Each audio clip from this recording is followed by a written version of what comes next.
El libro del profeta Joel es una corta colección de poemas proféticos que son tanto poderosos como desconcertantes. Joel es único entre los profetas por varias razones. Primero que nada, no hay ninguna indicación explícita de cuándo se escribió el libro. Lo más probable es que haya sido en el periodo de Esdras-Nehemías, después del regreso del exilio, porque él menciona a Jerusalén y al templo, pero no parece haber reyes. Otra cosa única es que Joel está claramente familiarizado con otros libros de la Escritura. Él alude o cita a los profetas Isaías, Amós, Sofonías, Nahum, Abdías, Ezequiel, Malaquías e incluso al libro de Éxodo. Y eso está conectado con la última característica única, y es que Joel nunca acusa a Israel de ningún pecado en específico. Así que, como muchos otros profetas, él anuncia que el juicio de Dios viene a confrontar el pecado de Israel, pero nunca dice el por qué. Y probablemente esto es porque Joel asume que, como él, ya has leído los libros de los profetas, así que ya sabes todo acerca de la rebelión de Israel. Ahora, todas juntas, estas tres características nos permiten entender este pequeño y fascinante libro. Joel es un autor bíblico que estaba sumergido en las primeras escrituras bíblicas, y su reflexión acerca de ellas le ayudó a hacer sentido de las tragedias de su época y también le dio esperanza para el futuro. Profundicemos y veamos cómo funciona este libro. En los capítulos 1 y 2, Joel se enfoca en el día del Señor.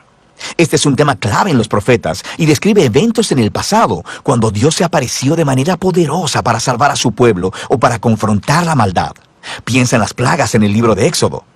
Pero el profeta vio en estos eventos pasados cosas que señalaban a un futuro, cuando Dios confrontaría una vez más el mal que está entre su pueblo, pero también entre las naciones, y traería salvación a todo el mundo. Así que aquí, en los capítulos 1 y 2, Joel ha unido dos poemas paralelos que se enfocan en este tema. El capítulo 1 es acerca del día del Señor del pasado. Él comienza anunciando un desastre reciente. Una plaga de langostas ha devastado a Israel. Y su descripción de la plaga recuerda el día del Señor contra Egipto. Recuerda la octava plaga de Éxodo, capítulo 10, excepto que esta vez las langostas son enviadas contra Israel. Así que Joel llama a los ancianos y sacerdotes a guiar al pueblo en arrepentimiento y oración. Y luego Joel se arrepiente él mismo junto con todos los sacerdotes.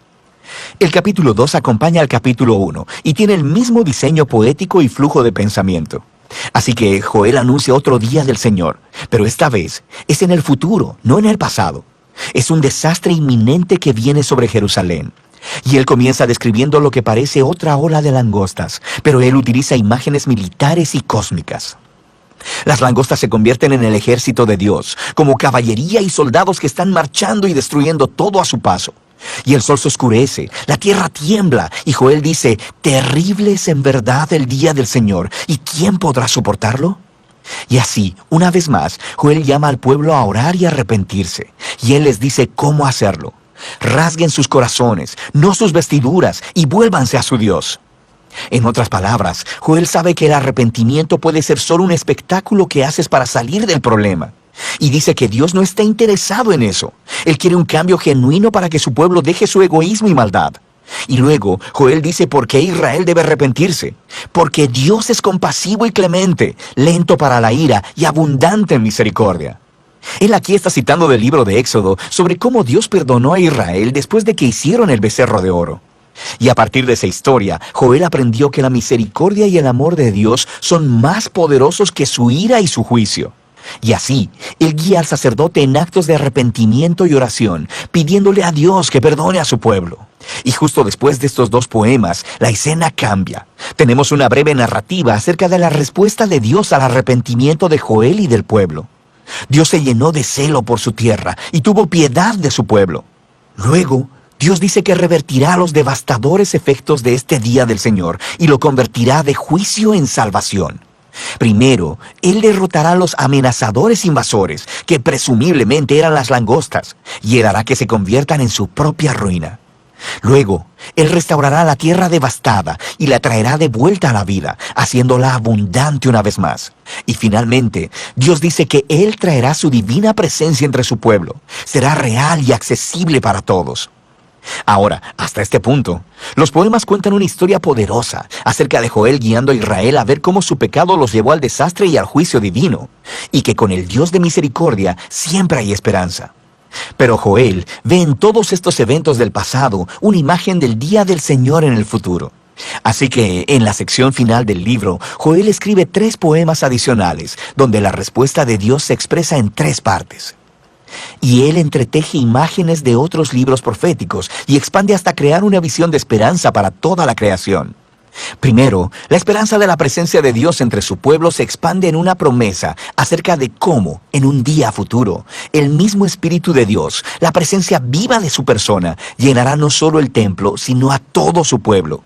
Y aquí Joel está tomando de las promesas de Isaías, Jeremías y Ezequiel, de que el Espíritu de Dios vendría a transformar y empoderar a su pueblo para que ellos puedan amarlo y seguirlo en verdad. Joel luego toma la promesa de Dios de que él confrontará al amenazante invasor. Y Joel ve en estas devastadoras langostas una similitud con las violentas y arrogantes naciones de su tiempo que devastan y oprimen al pueblo. Así que él toma de las promesas de Isaías, Sofonías y Ezequiel sobre el futuro día del Señor, en el que Dios confrontará al mal entre todas las naciones y hará que su violencia se vuelva sobre ellas mismas, trayendo justicia para corregir todos los males. Y finalmente, Joel toma las imágenes de la restauración de la tierra y ve una esperanza para la renovación de toda la creación. Así que él toma las promesas de Isaías, Ezequiel y Zacarías, de que al día de justicia final de Dios le seguirá una restauración de todo el mundo, un nuevo Edén, donde la presencia de Dios en Jerusalén fluirá como un río y traerá renovación cósmica. De manera que el poema de Joel termina con el perdón y la misericordia de Dios, inaugurando una nueva creación. Y así, este breve libro de Joel explora ideas profundas acerca de cómo el pecado y el fracaso humano traen una destrucción devastadora sobre el mundo, acerca de cómo Dios anhela mostrar misericordia a aquellos que simplemente reconozcan su pecado y lo confiesen, y acerca de cómo todo eso nos lleva a la esperanza de que un día Dios derrotará el mal en nuestro mundo, pero también el mal que está dentro de nosotros, y traerá su presencia sanadora para hacer nuevas todas las cosas. Y de eso se trata el libro de Joel.